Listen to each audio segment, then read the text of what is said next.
सत श्री अकाल, नमस्कार सभी भाइयों को। मैं हमेशा की तरह आपका सतेंद्र सिंह प्रहार। आज मैं आपके लिए एक ऐसे योद्धे की कहानी लेके आया हूँ, ऐसे योद्धे का इतिहास लेके आया हूँ। शायद मैं पहला आदमी हूँगा जो उसकी तारीफ में वीडियो बना रहा हूँ। उसका नाम है बब्बर तलविंदर सिंह परमार। आप लोगों ने बहुत कुछ सुना होगा उसके बारे में, लेकिन वही सुना जो सरकारी तंत्र ने बताया। तलविंदर सिंह परमार जो कनाडा के वासी थे, उनकी सिटीजनशिप वो कनाडा की थी। उनका जो जन्म है वो कल के दिन 26 फरवरी को 1944 को एक गांव पांचटा पंजाब में जिला कपूरथला में हुआ था। एक नॉर्मल जिंदगी जीने वाला एक नौजवान था। अपने परिवार के साथ वो 60s में कनाडा में चले गए। उनकी जो दृष्टि थी वो धार्मिक पक्षी ज्यादा थी। सभी आपको अगर देखोगे तो जो सिख राजपूत होते हैं, इनकी जो दृष्टि है वो ज्यादातर क्षत्रियता एंड धार्मिक की वृत्ति ज्यादा इनकी होती है। तो तलविंदर सिंह परमार के बारे में आपने हमेशा यही सुना है कि वो एक आतंकवादी था। उन्होंने जो कनिष्क जहाज जो एयर इंडिया का था उसमें बम ब्लास्ट करवाया था। लेकिन आज मैं इसके विपरीत वीडियो बनाऊंगा और आपके सामने एक सत्य लेके आऊंगा। कुछ लोग तो विश्वास करेंगे, कुछ लोग नहीं विश्वास करेंगे। आज नहीं तो कल वो भी विश्वास करने लगेंगे कि इसके पीछे सत्य क्या था। सबसे पहले मैं आप सबसे क्वेश्चन करता हूँ कि कोई ऐसा क्षत्रिय, कोई ऐसा राजपूत है जो किसी निर्दोष की हत्या करेगा? ये लोग तो गिरे हुए के ऊपर तलवार नहीं चलाते, ये किसी निर्दोष की हत्या क्या करेंगे? तलविंदर सिंह परमार की एक वीडियो भी है काफी पुरानी। अब तो उनको 1992 में तो उनको शहीद कर दिया गया था। तकरीबन 32 साल तो हो गए उनको जब शहीद कर दिया गया था। तो कहानी शुरू होती है 13 अप्रैल 1978 से। 13 अप्रैल 1978 को बैसाखी लगी। अमृतसर में एक निरंकारियों का जलसा हुआ। उसमें जो सिख धर्म के विरुद्ध उन्होंने बहुत कुछ बोलना शुरू किया। कुछ लोग थे जो जिनको कहा जाता है कि वो अखंड कीर्तनी जथे, उनका काम जो सिख थे वो कीर्तनी करते हैं, ज्यादातर सवेरे और शाम जथे बना के पाठ पूजा करते हैं, तो कीर्तन ज्यादा करते हैं वो लोग, इसलिए उनका नाम अखंड कीर्तनी जथा रखा गया है। तो ये तलविंदर सिंह परमार भी उसी अखंड कीर्तनी जथे के मेंबर थे। इनका भी काम वही था कि सिक्खी का प्रचार करना, कीर्तन करना, पाठ करना। 13 अप्रैल 1978 को प्रोटेस्ट करने जाते हैं कि आप हमारे धर्म के बारे में, हमारे गुरुओं के बारे में गलत बोल रहे हो। टेंशन तो ऐसी पहले चल रही थी, क्योंकि जो निरंकारी थे वो काफी सिख धर्म के गुरु के बारे में काफी कुछ बोलते थे। टेंशन तो पहले भी थी। तो इन लोगों ने जाके विरोध किया। तो वो पहले ही तैयारी किए हुए थे, उनके पास जो हथियार थे, गोलियां थी। तो जितने ये लोग गए थे 20-25 इनमें से उन्होंने 13 को गोली मार दी। 13 को तो वहीं पे 13 तो मर गए, बाकी कुछ जख्मी भी हुए। तो सुनकर जो सारे सिखों को बहुत अचंभा लगा, बहुत रोष हुआ। और उसी में जो तलविंदर सिंह परमार भी थे, क्योंकि वो तो उनके साथी थे, उनके साथ ही वो कीर्तन करते थे, पाठ पूजा करते थे। 13 साथी वो शहीद हो गए। पंजाब में बादल की सरकार थी, प्रकाश सिंह बादल चुप मुख्यमंत्री थे। इन्होंने क्या किया, जो केस था वो रजिस्टर किया और उस केस को एक हरियाणा की अदालत करनाल में ले गया। जो सुनवाई है इसकी पंजाब में नहीं करेंगे, इसकी सुनवाई हरियाणा में की जाएगी। तो हरियाणा की जो करनाल की अदालत थी उसने 64 लोगों को बरी कर दिया। काफी रोष हुआ कि जो दोषी थे उनको बाइज्जत बरी कर दिया गया। इस बात का जो अखंड कीर्तनी जथे में बहुत रोष था। तलविंदर सिंह परमार ने सोचा कि अब तो ये सरकार न्याय देगी नहीं, तो न्याय तो खुद ही लेना पड़ेगा। सबसे पहले क्षत्रिय का धर्म है, जहाँ पर अन्याय होता है उसके विरुद्ध तलवार लेके खड़े होना। तो अभी जमाना बदल गया, तो तलविंदर सिंह परमार ने भी बंदूक उठा ली। बंदूक इस तरह से उठाई कि उन्होंने एक जथा बनाया जिसका नाम बब्बर खालसा रखा।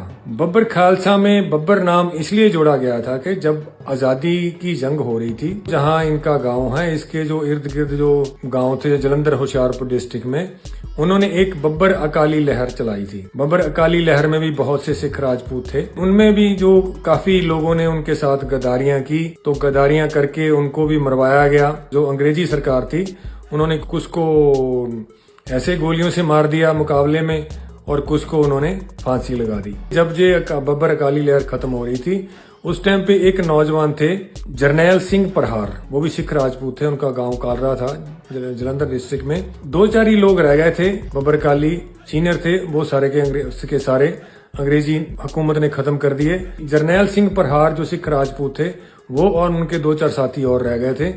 तो इन लोगों ने भी यही काम किया था कि जितने लोगों ने भी बब्बर कालियों की मुखबरी करवा करवा के उनको मरवाया था अंग्रेजी सरकार से, उनको उन्होंने चुन चुन के मारा। अगर आपको मैं ये बताऊं कि जरनैल सिंह प्रहार के ऊपर 260 मर्डर के केस थे। जब लाहौर में उनकी सुनवाई हुई तो 131 केसों के जो चालान पेश हुए हैं, बाकी बहुत से के जो चालान पेश हुए नहीं, क्योंकि जो गवाह थे जिनको पता था, कुछ तो ऐसा था भाई ठीक है इन्होंने जो मारा है वो एक गुनाहगार को मारा है क्योंकि उसने इनके साथियों को अंग्रेजी सरकार से मरवाया है। कुछ लोगों ने गवाहियां दी, 131 केस चले उनके ऊपर। तो बहुत सारे जो थे वो उन्हीं लोगों के थे जो गद्दार थे। कुछ ऐसे भी थे, उनके स्लॉटर हाउस थे, वो दोआबा में गाय काटा करते थे। जरनैल सिंह प्रहार ने वो सारे के सारे बंद करवा दिए थे। तो वही जो काम था अब तलविंदर सिंह परमार ने भी शुरू किया कि अब तो हमारे ऊपर जुल्म हुआ है, तो जुल्म के विरुद्ध तो फिर एक क्षत्रिय का पहला धर्म है कि वो जुल्म के विरुद्ध तलवार उठाए। तो इन्होंने जब उठाई तो उसी को ही मारा जो दोषी था। अब जो बब्बर खालसा की जो जथेबंदी थी उसने काम तो सारे के सारे अच्छे किए। अब बहुत से लोगों को ये पसंद भी नहीं था। एक तो इनके जो लीडर थे वो क्षत्रिय राजपूत थे, ये भी लोगों को बहुत पसंद नहीं था। तो एक और बब्बर खालसा पंजाब में बन गई, बब्बर खालसा इंटरनेशनल, एक बब्बर खालसा पंजाब में भी बन गई। इनके जो सदस्य होते थे वो किसी को पता नहीं होता था कि कौन इसका सदस्य है, क्योंकि इनका तो जो पता ही कोई 2-4 साल के बाद लगा कि ये मोटरसाइकिल वाले जो दोषियों को मार रहे हैं ये कौन है। बहुत देर बाद पता लगा कि ये इनका जो सरगना है वो तलविंदर सिंह परमार है। और ये लोग इस प्रण को लेके इस जथेबंदी में आते हैं कि कोई भी अगर पुलिस में पकड़ा भी जाए तो वो ये नहीं बताएगा कि हमारे साथी कौन कौन हैं और हमने क्या क्या किया है। तो ऐसे भी हुआ अगर कोई किसी को जो शक पे कोई पकड़ा भी जाता था तो वो मार खा के भी बोलता नहीं था। जब पता लगा कि इसका जो सरगना है वो तलविंदर सिंह परमार है, तो अब सरकार ने भी कोई ऐसी चाल चलनी थी कि कोई जिसपे तलविंदर सिंह परमार को बदनाम किया जाए। कनिष्क जहाज में, जो एयर इंडिया के जहाज में जो कनाडा से इंडिया दिल्ली में आ रहा था, तो जहाज में जो बम फटा है वो बम जो है ना उसमें तलविंदर सिंह परमार का कोई लेना देना नहीं था। वो सिर्फ तलविंदर सिंह परमार को बदनाम करने के लिए ही किसी ना किसी तरह वो किसने किया था आज तक पता नहीं लगा। इन्वेस्टिगेशन भी हुई है, तलविंदर सिंह परमार के ऊपर शक था, इनके ऊपर मुकदमा चला। ये जर्मन में भी थे 1984 में। इंटरपोल की सहायता से उनको जर्मन में गिरफ्तार किया गया और वहां पे उनपे केस चला के इन्होंने प्लान बनाया है कि संसद भवन को उड़ाएंगे। जर्मन में 11 महीने ये जेल में रहे, तो उसके बाद कोई जो सबूत ना मिलने की वजह से इनको उन्होंने बरी कर दिया। 1985 में ये जो षड्यंत्र रच दिया, जो बम ब्लास्ट हुआ है, इसके पीछे जो मास्टरमाइंड है वो तलविंदर सिंह परमार है। तलविंदर सिंह परमार के ऊपर केस रजिस्टर हुआ कनाडा में, बहुत सी इन्वेस्टिगेशन हुई। 1985 टू 1992 तक वो इन्वेस्टिगेशन चलती रही। 1992 में एक जो जज ने फैसला दिया कि जितने भी सबूत आए हैं उस पे तलविंदर सिंह परमार का कहीं भी नाम नहीं आता। उसमें जो 2 दूसरे बंदे आते हैं उनका नाम आ गया। एक को तो सजा मिली, दूसरे का पता नहीं, एल सिंह था कोई, वो पता नहीं किसी को लगा वो कौन था। कुछ एस्टीमेट लगा रहे हैं कि वो फलाना था, लेकिन वो पता नहीं वो था कौन। जो ये तलविंदर सिंह परमार थे, इन्होंने लड़ाई क्या लड़ी? इन्होंने लड़ाई तो अन्याय के विरुद्ध लड़ी, जो एक क्षत्रिय को लड़नी चाहिए थी। सरकार को इनको ढूंढना था, क्योंकि इनको ढूंढना ज्यादा मुश्किल था। ये कनाडा के वासी थे, इंडिया में तो लीगली एंट्री नहीं थी, तो ये कहीं से भी नेपाल में उतर के, चाइना में उतर के, जहाँ पाकिस्तान में उतर के बॉर्डर क्रॉस करके पंजाब घुस सकते थे। जो भारत की सरकार थी, कांग्रेस सरकार थी, इनको इस चीज का बहुत खतरा था कि ये ऐसे करके कुछ ना कुछ जो कर सकते हैं। तो उन्होंने करना किया था, ये तो जो अपनी ड्यूटी करनी थी उन्होंने तो, कि अगर कोई दोषी है मारना उसी को ही है, जिसका कोई दोष ही नहीं है उसको क्यों मारना है। तो जब तलविंदर सिंह परमार के ऐसे जो केसेस रजिस्टर किए झूठे, तो इनके जो ससुराल थे जलंधर डिस्ट्रिक्ट पटियाला गांव में, उनको भी काफी हिरासत में लिया गया। इनके दोस्तों से पड़ताल की गई, उनको काफी तंग किया गया। तो जो इनका घर था वो घर को भी जला दिया गया।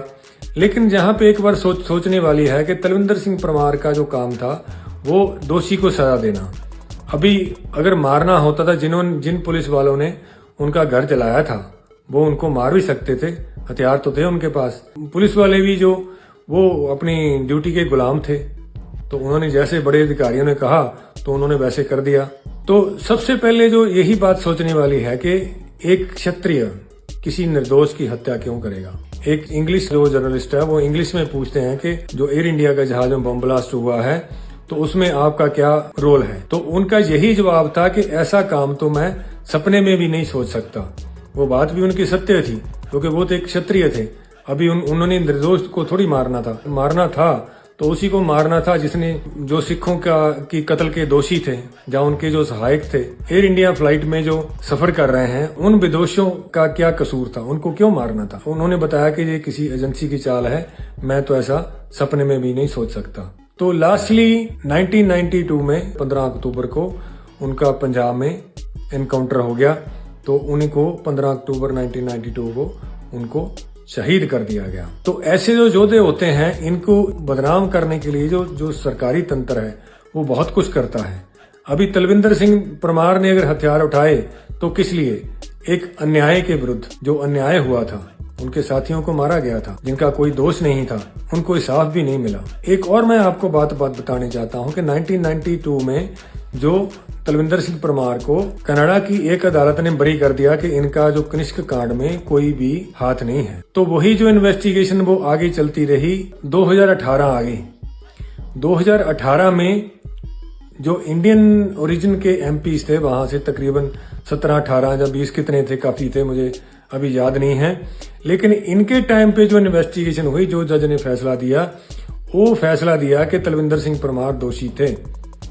तो यहाँ पे एक बात समझ में नहीं आती, अगर 1992 में जब वो जिंदा थे उस टाइम पे ये फैसला दिया जाता है कि उनके खिलाफ कोई सबूत नहीं मिला कि वो इसमें इन्वॉल्व थे, तो 2018 में 26 साल के बाद उनके पास सबूत कहां से आ गए। ये यहाँ पे एक शक ज़ाहिर होती है, कॉन्स्पिरेसी है, ये जो बात मानने लायक नहीं है। और जब ये फैसला आता है तो जहां पे एक सिख नेता है एनडीपी के जगमीत सिंह, सबसे ज्यादा उन्होंने टीवी चैनल को इंटरव्यू दिया। हाँ जी, मैं मानता हूं कि तलविंदर सिंह परमार इसके पीछे दोषी थे। तो एक के बाद एक, 2, 3, 4 के बाद इंटरव्यू दी। तो यहां पर एक बात और समझ नहीं आती कि सिर्फ जगमीत सिंह को ही क्यों इतनी जल्दी थी जो टीवी में, जहां जो टीवी चैनल्स को ऐसी स्टेटमेंट्स देने की दी, वहां भी तो और भी तो 15-18 एमपीज थे, उन्होंने क्यों नहीं दी।